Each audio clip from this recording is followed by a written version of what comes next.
నిరీక్షణ prayer house మరియు centre సంగముల తరపున నీతి సూర్యుడైన యేసుక్రీస్తు నామంలో మీ అందరికీ నా శుభములు.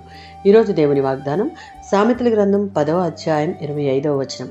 నీతిమంతుడు నిత్యము నిలుచు కట్టడము వలె ఉన్నాడు. ఈ వచనం సామెతల గ్రంథంలో నీతిమంతుల జీవితం మరియు దుర్మార్గుల జీవితం మధ్య గల వ్యత్యాసాన్ని చూపుతుంది. గాలివాన అంటే సమస్యలు, కష్టాలు, తీర్పులు, విపత్తులు అని అర్థం. దుర్మార్గుడు అటువంటి విపత్తులను తట్టుకోలేడు. అతని స్థితి తాత్కాలికం. నీతిమంతుడు గాలి, వాన, కష్టాలు వచ్చినా వారు కదలరు.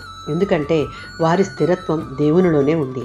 జీవితంలో ఎదుర్కొనే పరీక్షలలో కష్టాలు, శోధనలు వచ్చినప్పుడు దేవునిపై విశ్వాసం ఉన్నవారు నిలబడతారు. దుర్మార్గుల యొక్క జీవితం మాత్రం ఒక గాలి తుఫాను ముందు దీపం ఆరిపోయినట్లు ఉంటుంది. కీర్తనలు 1వ అధ్యాయం 3వ వచనం. దేవునికి ఇష్టమైన జీవితం జీవించేవారు నీతిమంతులు. వారు క్రీస్తులో వేర్లు పాతిన వారుగా ఎప్పటికీ దేనికి కదలకుండా స్థిరంగా ఉంటారు. అంతేకాక నీతిమంతుని యొక్క ఆశ క్రీస్తులో ఉంది. అది ఎప్పటికీ తుడిచిపెట్టబడదు.